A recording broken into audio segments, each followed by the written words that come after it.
4 semaines de conflit chez Peugeot. Un conciliateur entre en lice. Arrêt de la grève des gardiens de prison. Syndicat Force ouvrière favorable à la reprise du travail. Journée parlementaire du RPR, Charles Pasqua réclame plus de fermeté vis-à-vis des terroristes. Journée parlementaire du RPR, les socialistes n'auront pas le monopole du social. Fête annuelle du Front National, Jean-Marie Le Pen réclame le droit à la parole. Assise de l'audiovisuel, l'Europe culturelle passe par l'audiovisuel.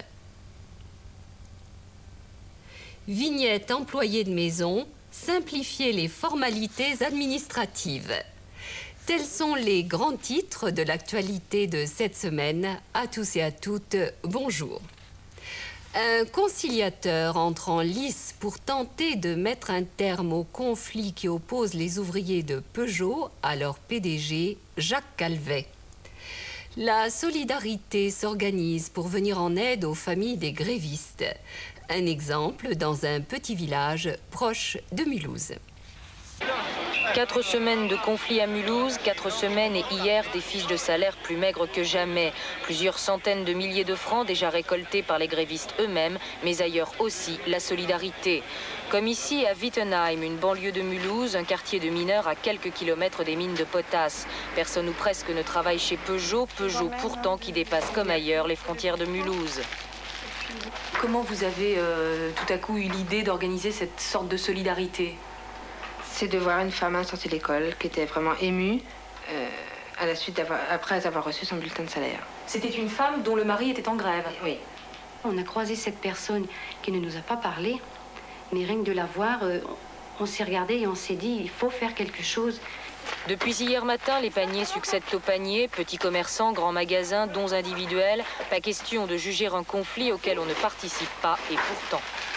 Votre but, c'est de ne pas rentrer dans ce conflit de toute façon. Non, je ne rentre pas dans ce conflit, non. Vous avez 3 enfants et vous me disiez tout à l'heure que vous aviez envie de pousser vos enfants pour qu'ils fassent des études et que justement ils ne se retrouvent pas dans cette situation. Oui, c'est vrai. Parce que je préfère qu'il ait une bonne situation et qu'il n'ait pas besoin de trimer toute sa vie pour un salaire de misère. Jusqu'à lundi, la collecte va se poursuivre pour les enfants des Mulhousiens en grève, un exemple de l'esprit alsacien. Dans les prisons, FO appelle le mercredi 4 octobre à l'arrêt de la grève des gardiens, les matons, comme on dit familièrement. Les autres syndicats dénoncent ce qu'ils considèrent comme une trahison de la part de Force ouvrière, mouvement majoritaire dans le personnel pénitentiaire. Le point de vue d'un maton, partisan de cette grève qui dure depuis une semaine.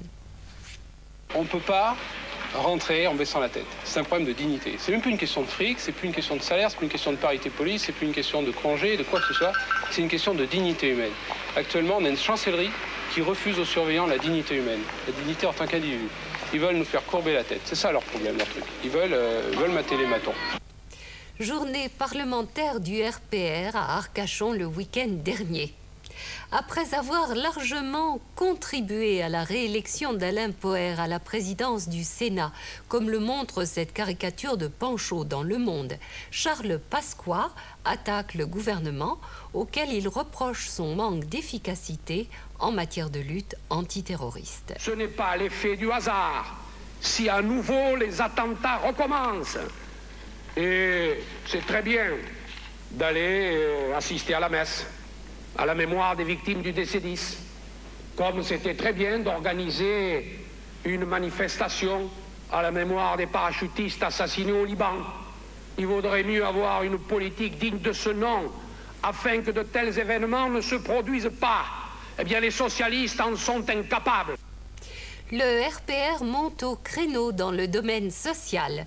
Dans le cadre de ces mêmes journées parlementaires à Arcachon, Jacques Chirac a exhorté l'opposition à se rassembler. Michel Noir, l'un des rénovateurs, a critiqué l'attitude de Jacques Calvet dans le conflit Peugeot. Une volonté de rénovation a été exprimée par un certain nombre d'entre nous au sein de notre mouvement. Et ce processus a été au total positif. Difficile d'être aujourd'hui plus rénovateur que Jacques Chirac. Comme pour mieux marquer combien le RPR a digéré le mouvement du printemps dernier, il a évoqué les liens subtils qui unissent ses compagnons au-delà de leurs différences. Un discours encore impensable ces mois derniers. Fort de ce rassemblement, d'autant plus perceptible que l'UDF est elle-même très divisée, le président du RPR a appelé ses amis à prendre le leadership de l'opposition en devenant la force principale. Ce faisant, Jacques Chirac a proposé à ses partenaires de l'UDF de conforter l'union. Nous devons en effet, je crois, dans les meilleurs délais, conclure avec nos partenaires un pacte d'action commune, appelons ça comme nous voudrons, proposant aux Français les conditions de l'alternance politique nécessaire. Une idée immédiatement reprise par Michel Noir. S'appuyant sur une vive critique de la méthode de Jacques Calvet chez Peugeot, le maire de Lyon a fait une proposition en direction des salariés français.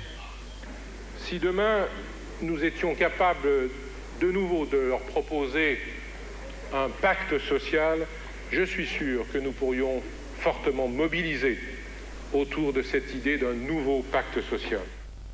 Fête annuelle du Front National sur l'hippodrome d'Auteuil à Paris. Jean-Marie Le Pen, le leader de l'extrême droite française qui n'est plus représenté à l'Assemblée nationale, a exhorté ses partisans à clamer haut et fort leurs revendications. À l'hippodrome, allons faire un tour. Nouveau cadre pour cette 9e fête des Bleus-Blancs-Rouges, l'hippodrome d'Auteuil. Une fête désormais traditionnelle pour le Front National, ouverte ce matin par une grand-messe en latin, suivie de la visite des 160 stands par Jean-Marie Le Pen. Moment de bousculade très apprécié des militants, se disputant un mot de Jean-Marie Le Pen, une poignée de main ou mieux encore, un baiser. Dernier acte de cette éprouvante journée pour le leader du Front National, son discours. Un discours politique attaquant, bille en tête, le gouvernement. La méthode Rocard consiste à endormir les citoyens jusqu'au moment où les événements dramatiques les réveilleront. Discours alarmiste, mais discours également de mobilisation pour tous les militants, les invitant à réagir. C'est pourquoi je vous demande, mesdames et messieurs, si vous en avez la possibilité, de venir place du Palais Bourbon mercredi après-midi, manifester au moment où le Parlement va entamer la discussion d'une loi sur le financement des partis politiques. Pour le Front National, il est en effet urgent d'occuper la scène de l'actualité dans les 3 années qui viennent. 3 années sans élection et surtout pour ce parti sans représentation nationale au Palais Bourbon. À défaut de pouvoir s'exprimer dans l'hémicycle, leur président invite donc ses militants à le faire haut et fort dans la rue. Si c'était à refaire, je commencerais par la culture. C'est à Jean Monnet, un des pères de l'Europe, que l'on attribue cette phrase. François Mitterrand va plus loin, puisqu'il estime que c'est par l'audiovisuel qu'il faut commencer pour faire l'Europe culturelle. 26 pays européens assistaient à Paris aux assises de l'audiovisuel. Ils ont adopté le 2 octobre un Eureka audiovisuel pour favoriser la coopération entre les professionnels des différents pays. C'est ainsi que Panchaud voit dans le monde l'avenir de la télévision en Europe. Quelques images de l'ouverture de ces assises, samedi 30 septembre. Pour lancer ce matin les premières assises, François Mitterrand a donné un chiffre. 125 000 heures par an de programmes télé nécessaires, 20 000 heures produites en Europe. Un énorme déficit face à la concurrence américaine et japonaise et un manque d'échanges audiovisuels internes en Europe. Et 2 constatations. Nous importons parce que nous ne produisons pas assez et nous n'échangeons pas avec nos propres voisins, doit nous conduire à un certain nombre de conclusions. C'est à quoi je vous invite.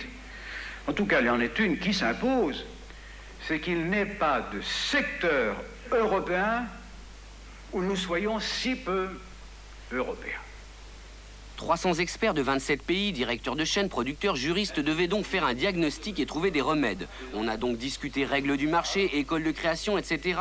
Mi-séminaire, mi-forum, un Claude Santelli se plaint à Jean Drucker, les syndicats d'artistes et de producteurs tiennent conférence, et pour Sir Attenborough, figure des médias, le défi culturel de l'Europe commence aujourd'hui en brisant les barrières nationales. Micro-projets ou solutions à long terme, les conclusions de ces assises seront données lundi avant d'être examinées au prochain Conseil de Strasbourg. François Mitterrand s'est engagé à ne pas laisser retomber ce véritable bouillon de culture. La vignette employée de maison pour lutter contre le travail noir. On connaissait déjà la vignette auto, attestant en France que l'automobiliste a bien acquitté ses droits fiscaux. François Doubin, le ministre délégué chargé du commerce et de l'artisanat, vient d'innover. Il propose la vignette employée de maison. Voilà qui va simplifier, pour les femmes qui travaillent, les formalités de déclaration de leurs aides ménagères. Les charges sociales, qui bien souvent n'étaient pas versées pour quelques heures, seront ainsi plus facilement acquittées. Les réactions des intéressés. Marie-Christine fait partie des 550 000 particuliers qui emploient du personnel. Avocate, mère de 5 enfants, elle a recours à une nourrice, une employée de maison qu'elle déclare. Une opération fastidieuse. Actuellement, pour déclarer quelqu'un, c'est vraiment très pénible. Il faut faire tout un tas de formalités. Il faut faire des calculs, envoyer des papiers à l'URSSAF. C'est vraiment un travail énorme. Et quand on est très occupé, on n'a pas le temps de le faire et on n'a qu'une envie, c'est que ce soit terminé. Grâce à la vignette employée de maison, le souhait de Marie-Christine sera bientôt exaucé. Cette vignette comprendra 3 volets, un pour l'employeur, un pour l'employé et un pour les organismes sociaux. Plus de calcul pour l'employeur, il lui suffira d'acheter autant de timbres que d'heures payées et de les accoler sur la déclaration pour la sécurité sociale. Où achètera-t-on ces timbres? Certainement dans les perceptions et les bureaux de poste. Cette simplification n'est possible que grâce à une forfaitisation des cotisations sociales basée sur le SMIC. Il sera très simple pour les gens d'acheter des vignettes au lieu de faire des calculs, et d'acheter des vignettes qui correspondent au nombre d'heures pendant lesquelles ils emploient ces gens chez eux. C'est-à-dire, vous employez quelqu'un pendant 7 heures, vous achetez 7 heures de vignettes. Vous employez quelqu'un pendant 4 jours, vous achetez 4 jours de vignettes. Et cela, que vous payez la personne qui travaille chez vous pour 35 francs ou 50 francs de l'heure. Ça devient totalement indifférent.